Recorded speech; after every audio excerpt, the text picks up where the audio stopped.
Bismillahirrahmanirrahim. Rabbi israh li sadri wa yassir li amri wahlul 'uqdatam min lisani yafqahu qawli. Assalamualaikum warahmatullahi wabarakatuh. Waalaikumsalam warahmatullahi wabarakatuh. Alhamdulillahi rabbil alamin. Alhamdulillahilladzi bi ni'matihi tatimmus shalihat. Asyhadu an la ilaha illallah al-malikul haqqul mubin. Wa asyhadu anna Muhammadan abduhu wa rasuluh shadiqul wa'dil amin. Allahumma salli ala sayyidina Muhammad wa ala ali sayyidina Muhammad wa ala alihi wa ashabihi wa man tabi'ahum bi ihsanin ila yaumiddin. Amma ba'd. Alhamdulillah, hari ini kita kembali untuk belajar ya di Nasihat Santri ini. Kita membahas kitab Ayyuhal Walad ya, yang ditulis oleh beliau Syekh Abi Hamid Muhammad bin Muhammad Al-Ghazali. Semoga dengan kita terus hadir di majelis ilmu ini, Allah semakin hadirkan kemudahan kita dalam thalabul ilmi. Allah hadirkan keberkahan kita dalam belajar di pesantren ini, dimudahkan dalam hafalan-hafalan Al-Quran kita, dimudahkan dalam memahaminya, mentadaburinya, dan juga dikuatkan dalam menjaga hafalan kita, murajaah kita. Amin Allahumma amin. Kita bersyukur kepada Allah Subhanahu wa taala sebagaimana kemarin kita bahas bahwa kalimat hamdalah itu adalah kalimat luar biasa yang disebutkan pula oleh para penduduk surga saat pertama kali menginjakkan kakinya di surga. Itu lafaz yang terucap adalah kalimat alhamdulillah, masya Allah. Dan sebaik-baik, kalau yang namanya sebaik-baik zikir itu apa? Afdalnya zikir itu apa? La ilaha illallah. Tapi afdalnya doa itu adalah alhamdulillah, insyaallah. Maka kita baca dulu hamdalah bersama-sama. Alhamdulillahi rabbil alamin, insyaallah. Dengan hamdalah ini menjadikan diri kita semakin terus terhubung kepada Allah Subhanahu wa taala. Atas segala qada qadar yang Allah hadirkan, kita terus senantiasa qanaah, senantiasa ridho dengan segala apa saja yang Allah hadirkan kepada kita. Salawat salam senantiasa kita haturkan kepada junjungan kita Nabi besar, Nabi agung, Nabi Muhammad sallallahu alaihi wasallam, sang suri tauladan terbaik, sang uswatun hasanah, sang pemimpin dari para anbiya, para nabi, insyaallah. Semoga dengan kita terus ittiba kepada beliau, salah satunya adalah kita senantiasa istiqomah di majelis-majelis ilmu seperti ini menjadikan wasilah kita nanti untuk semakin dihadirkan syafaat beliau. Amin Allahumma amin, insyaallah. Sebelum kita mulai kita berdoa bersama-sama terlebih dahulu doa sebelum belajar. Kita bersama-sama kita awali dengan sholawat 3 kali terlebih dahulu. La ilaha illallah Muhammadur Rasulullah sallallahu alaihi wasallam. La ilaha illallah Muhammadur Rasulullah sallallahu alaihi wasallam. La ilaha illallah Muhammadur Rasulullah sallallahu alaihi wasallam. Rabbi shrah li sadri wa yassir li amri wahlul 'uqdatam min lisani yafqahu qawli. Rabbi zidni ilma warzuqni fahma birahmatika ya arhamar rahimin. Amin. Nawaitu ta'alluma li'i'la'i kalimatillah, insyaallah. Kita hari ini akan masuk lanjutan. Kalau kemarin sudah di muqaddimah latar belakang penyusunan kitab itu ternyata dari apa kemarin? Dari hadirnya kegundahan hati dari seorang wahidan minat apa? Tolabati, seseorang dari pelajar yang gundah hatinya ketika selesai berkhidmat di pesantren, selesai bermulazamah kepada gurunya Syekh Abi Hamid Muhammad bin Muhammad Al-Ghazali.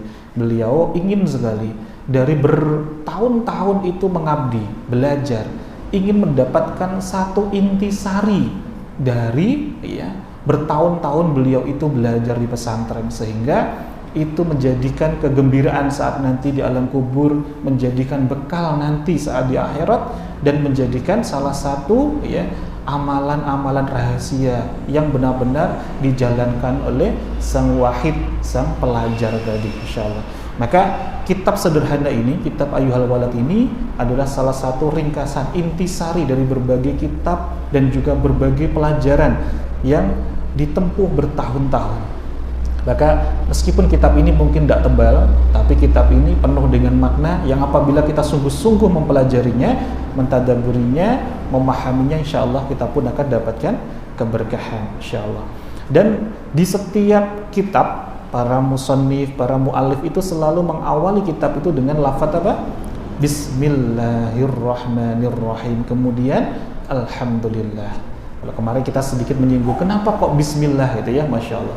Karena sejatinya tanpa kita sadari, ketika kita mengucapkan kalimat Bismillah, itu sejatinya setiap memulai sesuatu, itu ada 3 hal yang terkandung di dalam lafaz ini. Dengan kita membaca Bismillah itu sejatinya kita berniat, ya Allah, kumulai perbuatanku ini dengan meminta pertolongan kepada Allah. Ya Allah, dengan lafaz yang kuucap ini, Bismillah ini sejatinya, ya, aku menyebut asmamu ya Allah. Dan yang ketiga, dengan menyebut asma ya Allah ini, Bismillah ini sejatinya kita pula memohon keberkahan kepada Allah. Makanya para salafus saleh itu menuliskan lafaz Bismillah di setiap awal kitab. Salah satunya itu adalah karena meneladani dari kitabullah, dari Al-Quran. Al-Quran itu pertama kali dimulai dengan lafaz apa? Bismillah. Maka Rasulullah SAW pernah bersabda, kullu amrin dzibalin la yubda'u fihi bismillahirrahmanirrahim fahuwa aqta'. Jadi semua perbuatan yang terlintas di pikiran kita yang tidak diawali dengan bismillahirrahmanirrahim, maka keberkahannya itu terputus. Jadi sekarang mulai saat ini dan seterusnya, dikit-dikit kalau mau melakukan aktivitas apapun disertai dengan lafaz apa? Bismillah. Ini ada satu ya, Masya Allah, cerita dari Abu Hurairah radhiyallahu anhu. Beliau pernah bercerita, suatu ketika ya, ada 2 syaitan, penggoda orang mukmin dan penggoda orang kafir. 2 syaitan ini saling bertemu. Ya, kemudian syaitan penggoda orang kafir itu tampaknya apa? Seger badannya, gemuk badannya, ya rapi, dan memakai baju yang sangat bagus. Tapi di sisi lain, syaitan yang menggoda orang mukmin ini ternyata apa? Tampaknya badannya itu kurus, kering, ya, kumal, bahkan tidak pakai baju. Maka syaitan yang kafir tadi, yang mendekati menggoda orang-orang kafir ini bertanya, ya Masya Allah, bertanya kepada syaitan yang menggoda orang mukmin, kenapa kamu kok begitu kurus, gitu ya. Kemudian syaitan yang menggoda orang-orang mukmin ini kemudian menjawab, aku bertugas itu menggoda seorang mukmin yang ketika dia hendak makan, dia mengucap lafaz apa? Bismillah, sehingga aku kelaparan, aku tidak bisa ikut makan dengannya. Dan ketika aku kehausan, orang mukmin ini ketika mau minum mengucap lafaz apa? Bismillah, sehingga aku semakin haus, tidak bisa ikut minum dengan orang tersebut. Kemudian ketika orang ini ya mau pakai baju, dia masih mengucap lagi lafaz apa? Bismillah, sehingga aku pun gak ikut menyertai pakai baju, sehingga aku pun tak mengenakan apa-apa. Masya Allah ya, inilah salah satu keutamaannya kita mengucap lafaz basmalah ya, Masya Allah. Jadi kalau syaitannya penggoda orang kafir, lebih enak ya, aku bertugas menggoda seorang yang sama sekali tidak pernah menyebut nama Allah, sehingga ketika dia makan, aku pun ikut makan, ketika ia minum, aku pun ikut minum, ketika ia memakai pakaian, aku pun ya, ikut mengenakan apa yang ia pakai. Maka jangan sampai biarkan syaitan yang menggoda kita itu ya semakin apa? Semakin gemuk, semakin kuat. Ya akhirnya apa? Itu menjadikan diri kita tidak kuat menghadapi godaan-godaannya. Syaitannya semakin berkuasa. Jadi segala sesuatu yang akan kita lakukan diawali dulu dengan apa? Basmalah ya. Insyaallah kita mulai. Bismillahirrahmanirrahim. Qala al-musannifu rahimahullahu taala wa nafa'na bihi wa bi ulumihi wa bi asrarihi fid dharaini amin ya rabbal alamin. dari fakataba, ya, fakataba asy-syaikhu hadhihi risalata ilaihi fi jawabih, ya, masya Allah. Fakataba maka menulis, fakataba maka menulis sapa asy-syaikhu oleh syekh atau guru, yang maksudnya ini adalah Syekh Abi Hamid Muhammad bin Muhammad Al-Ghazali. Jadi sapa asy-syaikhu oleh syekh hadhihi risalata, pada catatan kecil ini, ya. Hadhihi risalata, pada catatan kecil ini, ilaihi, pada wahid. Wahid itu coba dicek lagi di paragraf pertama, i'lam anna wahidan minat tolabati, ilaihi, pada wahid, maksudnya wahidan ini seorang minat tolabati, seorang pelajar atau seorang santri, ya, masya Allah. Fi jawabihi, dalam menjawab persoalan-persoalannya. Jadi setelah kemarin kita belajar tentang latar belakang penyusunan kitab Ayyuhal Walad ini, lalu Syekh Abu Hamid Muhammad bin Muhammad Al-Ghazali menulislah kitab ini untuk apa? Untuk menjawab persoalannya. Wallahu a'lam, ya. Wallahu a'lam. I'lam, ya, ayyuhal waladu wal muhibbu al azizu atawalallahu. I'lam, ketahuilah olehmu. I'lam, ketahuilah olehmu, ayyuhal waladu, wahai anak. Ayyuhal waladu, wahai anak, wal muhibbu, dan orang yang tercinta, al azizu, yang mulia, atawalallahu, semoga Allah memanjangkan baqa'aka, pada usiamu, baqa'aka, pada usiamu atau pada umurmu, ya, sama, bita'atihi, dengan mentaati Allah, wasalaka, dan semoga Allah memasukkan, ya, dan semoga Allah memasukkan bika, pada kamu, sabila ahibbaihi, pada jalan kekasih-kekasih Allah. Sabila ahibbaihi, pada jalan kekasih-kekasih Allah. Anna mansyuran nasihati, pada sesungguhnya tersebarnya nasihat, ya, pada sesungguhnya tersebarnya nasihat itu yuktabu, ditulis, itu yuktabu, ditulis, mim ma'dinir risalati, dari sumber kerasulan Nabi.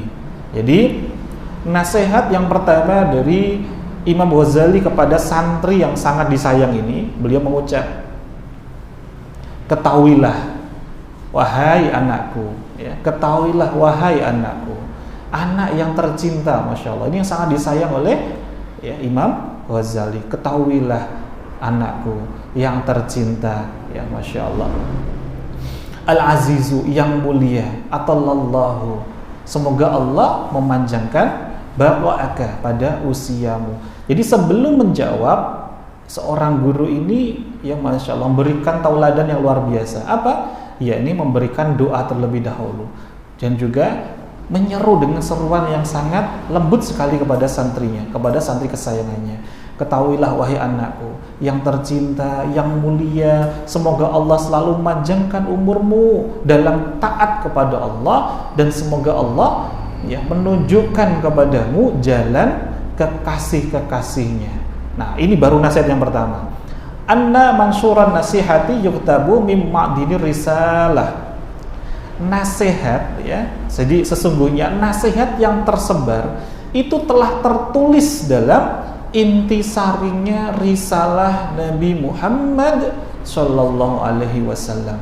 Jadi maksudnya seorang guru ini, beliau juga tawadhu. Setelah memuji santrinya, beliau tidak langsung menyebutkan begini loh nasihat, enggak. Tapi beliau dengan adabnya, dengan akhlaknya, beliau kemudian, ya, masya Allah, mengucapkan, sesungguhnya nasihat itu bukan dariku, tapi nasihat itu sudah apa?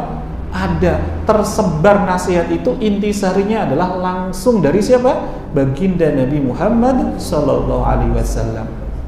Maka ingkana, jika ada nasihat, ingkana, jika ada nasihat, qad balaghaka, ya, sungguh telah sampai kepadamu, minhu, dari Nabi, apa, nasihatun, nasihat, fa ayyu hajatin, lalu hajat yang mana, laka, bagimu, fi nasihati, dalam nasihatku.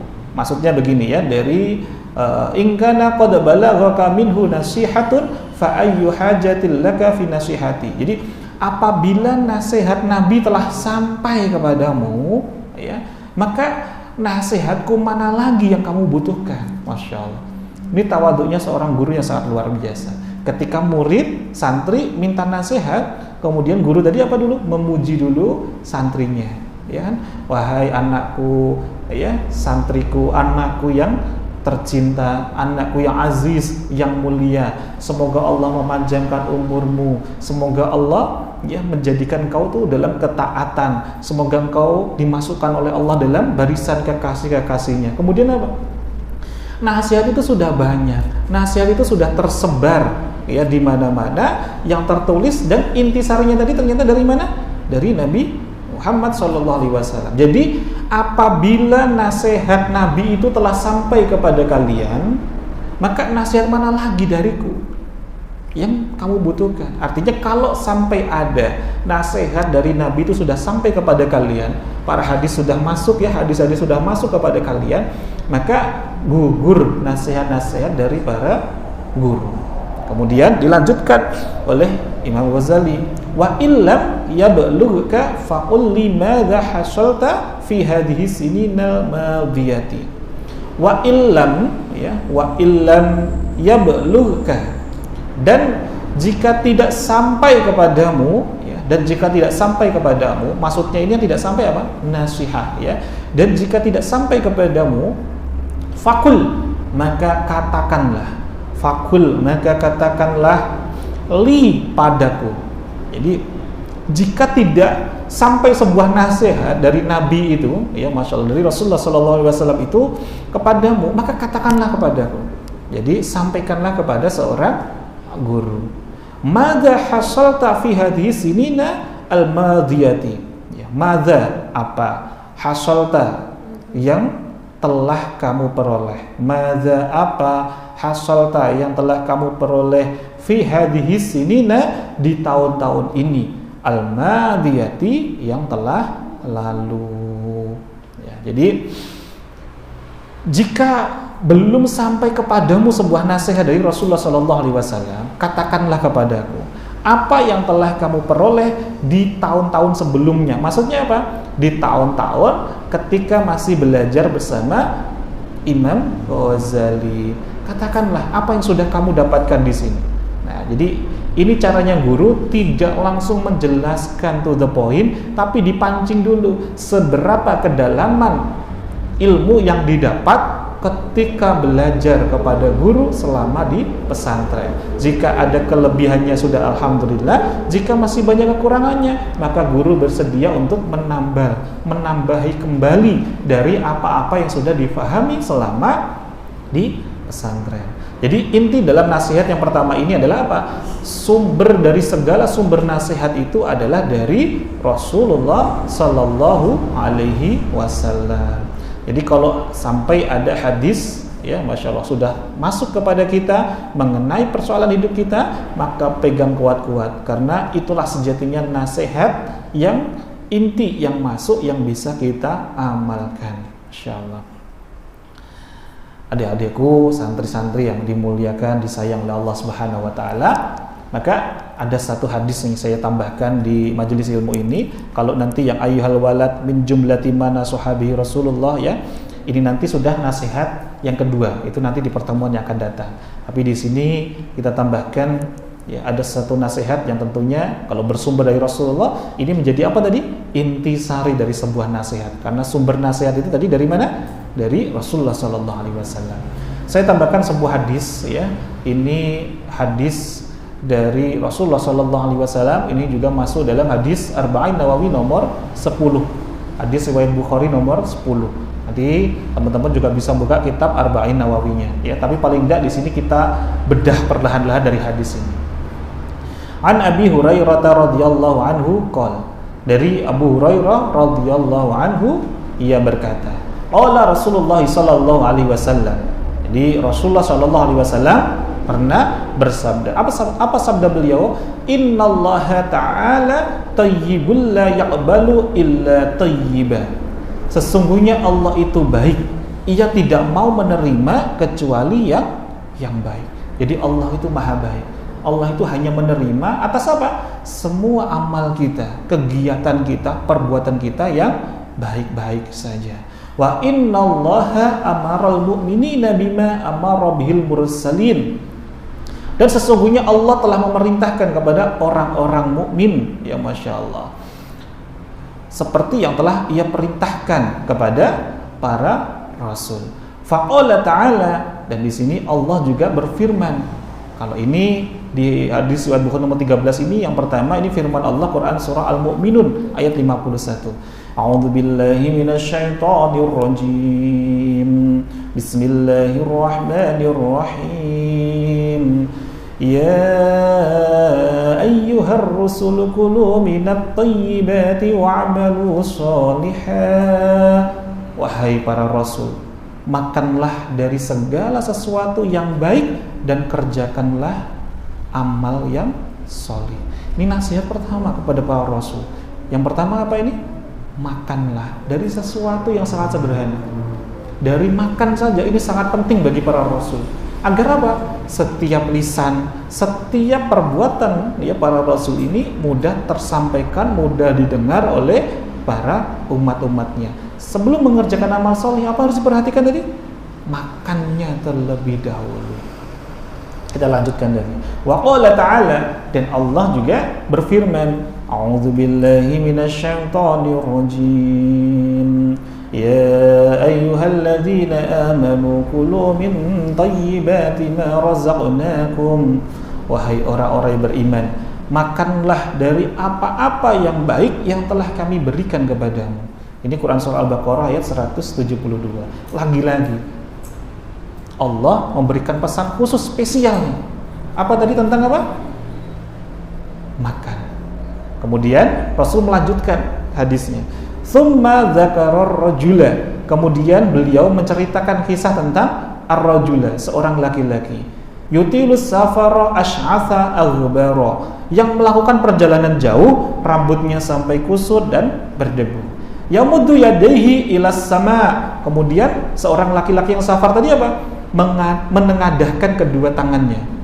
Jadi tadi apa? Seorang musafir, seorang laki-laki perjalanan jauh, rambutnya kusut dan berdebu, tangannya kemudian apa?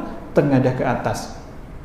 Ya Rabbi, ya Rabbi. Kemudian ya sang musafir ini, seorang laki-laki ini berdoa, ya Rabb, ya Tuhanku, ya Tuhanku, ya Tuhanku. Kemudian wa mat'amuhu haramun wa mashrabuhu haramun wa malbasuhu haramun wa hudhiya bil haram. Insyaallah. Sedangkan makanannya haram, minumannya haram, pakaiannya haram, dan perutnya dikenyangkan dengan makanan yang haram. Fa anna yustajabulah. Maka bagaimana mungkin doanya akan dikabulkan? Insyaallah. Rawahu Muslim. Ini hadis riwayat Imam Muslim. Artinya apa? Sahabat-sahabat, ya, adik-adikku, santri-santri yang disayang oleh Allah Subhanahu wa taala. Memang Allah itu ud'uni astajib lakum. Allah minta khusus spesial kepada kita. Berdoalah padaku, niscaya aku kabulkan doamu, aku perkenankan doamu. Tapi bagaimana mungkin Allah akan mengijabah kalau sampai ada sesuatu yang masuk ke dalam mulut kita, sesuatu yang tidak halal. Maka tadi disebutkan oleh Rasulullah, bagaimana mungkin meskipun seorang musafir itu waktu yang sangat mustajab dia untuk berdoa. Musafir itu doanya sangat mustajab. Tapi ini tadi sampai kusut, sampai berdebu, tangannya sudah menengadah, tapi kenapa kok tidak diijabah? Karena ada sesuatu yang tidak halal ya dalam tubuhnya. Masya Allah. Dalam kitab Ihya Ulumuddin, kembali Syekh ya Imam Abu Hamid Muhammad bin Muhammad Al-Ghazali ini yang menceritakan, pernah ada seorang mujahid fisabilillah. Seorang apa tadi? Mujahid fisabilillah. Jadi ini seorang yang berjihad di jalan Allah dalam peperangan, insyaallah. Pada suatu hari, ya, si fulan ini, seorang mujahid ini, dalam pertempuran itu Masya Allah, luar biasa. Ketika melihat ada lawannya, seorang kafir, dia semangat untuk apa? Menerjang, ingin menebasnya. Saking semangatnya, ya, dia langsung menarik pelana kudanya agar kencang untuk menuju ke sana. Tapi tiba-tiba, baru beberapa langkah, kudanya tiba-tiba lemas, tidak punya tenaga lagi. Kemudian mundur sesaat, kemudian maju lagi, semangat lagi, baru lari beberapa langkah, kemudian kudanya tiba-tiba nggak punya daya lagi. Kemudian mundur lagi, sampai yang ketiga, lawannya itu sudah mulai mendekat, pengennya ingin melawan. Tiba-tiba kudanya langsung berontak, lari balik arah. Selesai perperangan, ya, kudanya diikat, kemudian sang mujahid fisabilillah ini duduk, ya, bersandar di pohon tersebut, kemudian tertidur. Saat tertidur yang terjadi apa? Beliau mimpi. Dalam mimpinya kudanya tadi berbicara. Ya, dalam mimpi tadi kudanya berbicara. Demi Allah, 3 kali engkau berusaha untuk membunuh tentara kafir yang perkasa itu, pastilah engkau tidak akan pernah bisa membunuhnya. Sebab kemarin engkau membelikan makananku dengan dirham yang cacat. Jadi di zaman Rasulullah itu yang mata uang itu 2, dinar terbuat dari emas, kepingan terbuat dari emas, dirham itu kepingan terbuat dari perak. Ketika membeli rumput kepada si kuda tadi, itu ternyata menggunakan dirham atau perak yang cacat. Maksudnya apa? Jadi satuan mata uang dulu itu yang sesuai dengan berat timbangan dari kepingan uang itu. Kalau dirhamnya itu cacat, artinya apa? Turun dari nilai beratnya, kan tidak sampai ditimbang, cuma ditukar. Tapi kalau cacat berarti ada sesuatu yang tidak halal dalam makanan yang dimakan oleh si kuda tersebut. Kemudian sang mujahid fisabilillah ini, aku bangun dengan perasaan sangat takut dan segera menemui penjual makanan itu, lalu ku ganti ia dengan dirham yang sempurna. Untuk apa? Mencari ridhonya. Masya Allah. Jadi luar biasa, ya, Masya Allah. Bayangkan ya, jika kuda saja ternyata nggak mudah diajak untuk taat, untuk diajak untuk jihad fisabilillah, karena apa tadi? Karena ada sesuatu yang nggak halal masuk ke dalam tubuhnya. Lalu bagaimana dengan anggota tubuh kita? Jika selama ini tubuh kita terasa nggak ringan untuk diajak taat, diajak ibadah kok males-malesan, kok nggak ringan, tapi diajak maksiat kok mudah banget. Artinya apa? Itulah tanda ada sesuatu dalam diri kita kemasukan sesuatu yang tidak Allah ridhoi. Jadi cek dalam diri. Kok diajak mujahadah, bangun sepertiga malam kok nggak ringan, artinya ada sesuatu nih yang masuk dalam tubuh kita. Termasuk juga apa? Kok hafalan nggak mudah-mudah, kok murajaah nggak inget-inget, mau diulang-ulang kok nggak mudah.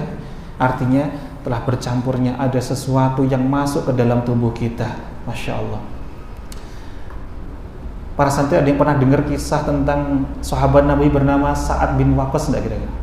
Sa'ad bin Abi Waqqas, pernah dengar enggak kira-kira? Siapa yang pernah dengar? Siapakah beliau? Sa'ad bin Abi Waqqas? Enggak ada yang pernah dengar? Sa'ad bin Abi Waqqas ini salah satu sahabat yang terkenal sebagai sniper, ya, profesional. Kalau zaman Rasul itu bagian apa? Pemanah yang tidak tepat sasaran. Bahkan beliau pernah ditunjuk menjadi panglima perang 3.000 kaum muslimin melawan 100.000 kaum kafir, menang. Masya Allah. Namanya siapa tadi? Sa'ad bin Abi Waqqas. Beliau ini pernah ditanya oleh Rasul, ya, ditanya oleh Rasul, apa harapanmu nanti ke depan? Justru Sa'ad bin Abi Waqqas malah justru minta kepada Rasul, ya Rasul, doakanlah agar lisanku ini mustajab. Jadi gak minta apa-apa, diminta berharap apa, ya, nanti akan dikabulkan. Tapi justru apa memintanya? Doakan aku ya Rasul, doakan agar lisanku itu mustajab. Jadi Sa'ad bin Abi Waqqas ini sangat terkenal di kalangan para sahabat, bahkan sampai Rasul sudah wafat sekalipun, Sa'ad bin Abi Waqqas ini lisannya itu sangat mustajab. Saat itu kondisi padang pasir, terik, kering luar biasa. Kalau Sa'ad bin Abi Waqqas bilang hujan, langsung turun hujan. Saking mustajabnya Sa'ad bin Abi Waqqas lisannya. Ada orang enggak, ya Masya Allah, enggak sembuh-sembuh. Sa'ad bin Abi Waqqas bilang sembuh, langsung disembuhkan oleh Allah Subhanahu wa Ta'ala. Jadi betapa luar biasanya Sa'ad bin Abi Waqqas. Sampai para sahabat itu kalau sampai nanti berselisih paham dengan Sa'ad bin Abi Waqqas tidak berani. Kenapa? Karena lisannya Sa'ad bin Abi Waqqas ini sangat mustajab. Ketika Rasulullah SAW sudah wafat, bertanyalah para sahabat, "Ya Sa'ad, sesungguhnya apa rahasianya? Kok setiap lisanmu itu sangat mustajab? Dikit-dikit kok langsung Allah ijabah." Kemudian Sa'ad bin Abi Waqqas menjawab. Apa jawabannya? Perhatikanlah apa yang kamu makan. Itu rahasia. Rahasianya apa? Perhatikanlah apa yang kamu makan. Maka hati-hati sekali. Kalau ada, ya, mungkin kita melihatnya ini hanya snack punya temennya, mungkin ini hanya ada sekedar lauk punya temennya. Kok sampai kita itu ngambil makan kok kita nggak izin kepada pemiliknya, maka apa yang terjadi? Ya ini yang menjadikan diri kita itu tidak ringan. Bukan hanya di dunia, tapi hisabnya itu panjang sekali, Masya Allah. Maka kalaulah kita ingin senantiasa doa-doa kita itu diijabah oleh Allah, mulailah dari apa? Perhatikan apa yang kita makan. Jadi maksudnya Sa'ad bin Abi Waqqas apa? Jangankan yang haram, yang syubhat saja beliau tidak mau mendekatinya. Jadi tidak makan kecuali yang halal-halal saja. Dan ini tadi hadis riwayat Bukhari nomor 13, ini pesan dari siapa? Dari Rasulullah SAW. Maka nasihat kita hari ini ya adalah apa? Intisari, sumber segala nasihat itu bersumber dari Rasulullah SAW. Dan di pertemuan kita kali ini kita belajar untuk apa? Lebih lagi perhatikan apa-apa yang kita makan. Kalau kita nanti ingin sukses di kemudian hari, ingin sukses meraih cita-citanya, menggapai impiannya, dan juga sukses di akhiratnya nanti. Ya, maka saya doakan, yuk hari ini dan seterusnya kita perbaiki diri kita. Mungkin ada ya sebagian yang masih yang melakukan hal-hal yang disebutkan tadi, yuk coba kita perbaiki lagi. Kalau bisa kita temui yang punya, minta ridhonya. Jangan sampai sudah masuk ke dalam tubuh, yang melekat ke dalam diri, menjadi daging dalam tubuh ini, melekat bagian-bagian yang tidak halal, yang tidak diridhoi oleh Allah, yang menjadikan nanti justru perisai saat nanti kita di hari penghisapan. Ya, Allah alam bisawab. Saya doakan semoga kita semuanya semakin taat, semakin dekat, semakin mesra hubungan kita kepada Allah Subhanahu wa taala. Barakallahu fikum.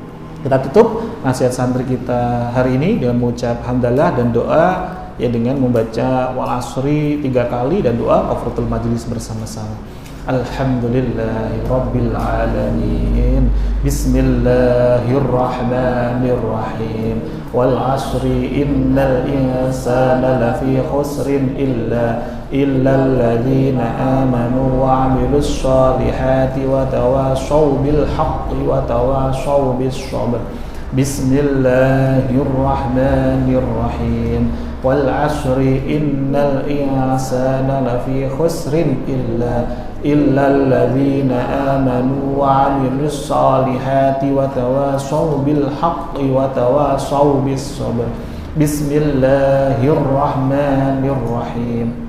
Wal asri innal insana lafi khusrin illa alladzina amanu wa 'amilus salihati wa tawashaw bil haqqi wa tawashaw bis sabr. Subhanakallahumma wa bihamdika asyhadu an la ilaha illa anta astaghfiruka wa atubu ilaik. Alhamdulillahirabbil alamin. Wassalamualaikum warahmatullahi wabarakatuh. Alhamdulillahirabbil alamin. Sahabat-sahabat Filah Best Learning Center yang kami cintai, sahabat-sahabat Magnet Rezeki, setelah Anda menyimak video ini, marilah senantiasa kita beristighfar kepada Allah Subhanahu wa taala untuk melepas perisai-perisai rezeki kita. Rabbi ghfirli wa tub alayya innaka antat tawwabur rahim. Ya Rabb, ampunilah kami, terimalah taubat kami, sesungguhnya Engkau Maha Penerima taubat dan Engkau Maha Penyayang. Dan mari senantiasa kita bersolawat kepada baginda Nabi Muhammad sallallahu alaihi wasallam. Sallu ala Muhammad. Allahumma salli alaihi wa ala alihi wa sahbihi. Wassalamualaikum warahmatullahi wabarakatuh.